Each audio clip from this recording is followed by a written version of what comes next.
Welcome on board another episode of Rocky Beyond the Walls. Pastor AJ here on this winter wonderland day for sure. Kids are off for school, and I'm going to go home in a little bit and get outside with them. So hopefully you've got some time to do that yourselves. And hey, I just wanted to thank you for participating this weekend and just being here and worshiping and being a part of a new series that we've started here at Rocky Mountain Church.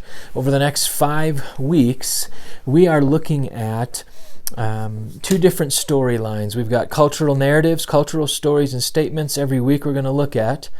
And then my hope is to provide each week with a better story, grounded in the story of God's Word. This last weekend, I introduced to you a cultural narrative that is pretty prevalent, and we subtly come to know it. We hear it sometimes, and it's this: I do not need God or religion to find meaning and purpose in my life. And the bedrock of all of these cultural narratives is a very me-centered, I-centered reality.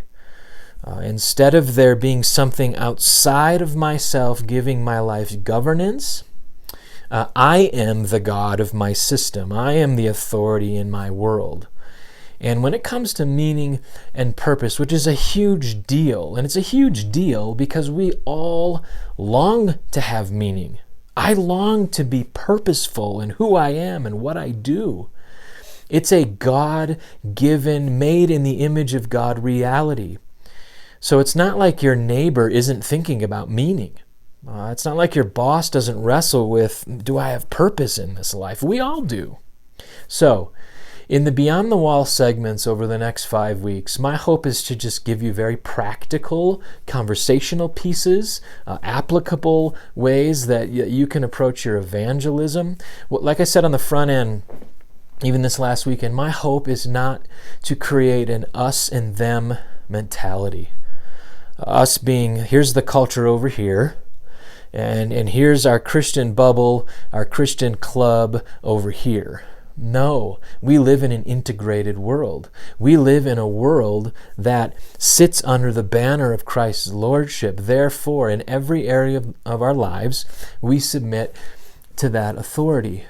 So, how do we connect with people? How do we evangelize with them? And I'm promoting, highly promoting, that you and I become better storytellers. We have seen a dramatic shift in how culture, individuals, families view religion, Christianity, the Bible, religious affiliations.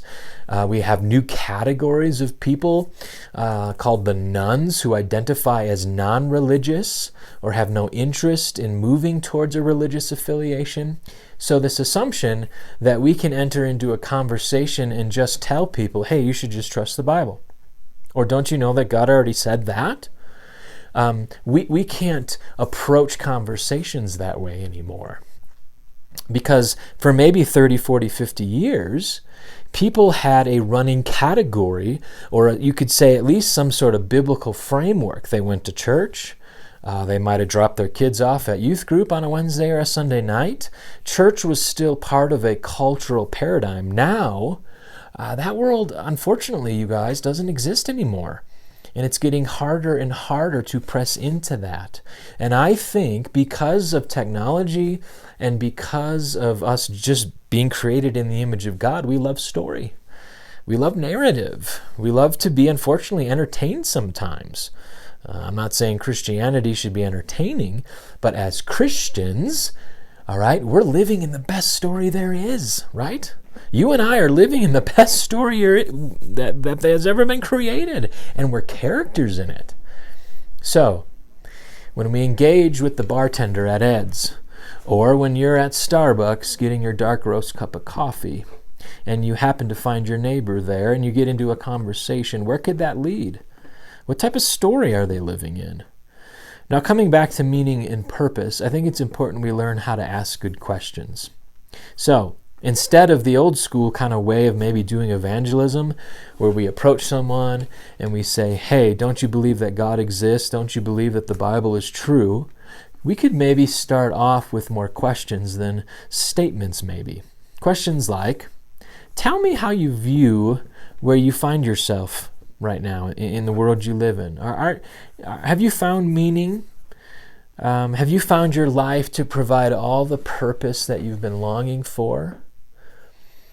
When you ask questions about longing, meaning, and purpose, it becomes very personal very quick. But what it doesn't do most times is become offensive.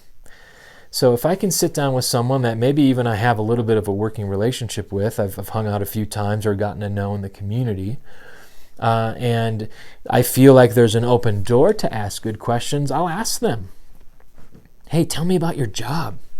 What are you hoping to get out of it? It's a great question.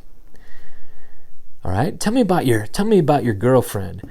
What does she provide for you that you've been looking for or longing for?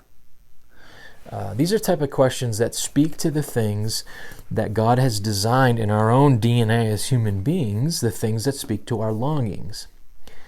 And so I just want to encourage you, become a little bit more investigative with people, probing a little bit, asking good questions, because when you ask good questions, what it allows on the other side, that other person, that other heart, is it resurrects, maybe for the first time, some self kind of inspection, if you will. Am I really happy?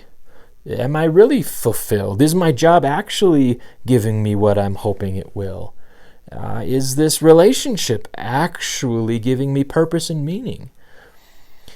That's a good thing, because what you're doing is you're allowing, without being like crazy offensive and distant, you're allowing that heart to deal with the tension that's there. And it is there. And so that's my encouragement to you as you think about, as we wrestle with over the next 5 weeks, I hope to just give you some pointers maybe, some suggestions on how to have conversations with people in a post-now Christian world. So God bless. Have a great week, and we'll see you this weekend. Chapter 2 of our series, Telling a Better Story. I'm going to be talking about 3 things. I'm going to be talking about identity, morality, and justice. All right? And we're going to look at how culture deals with those, and then I'm going to pitch to you what I think is a better story. So God bless. Take care.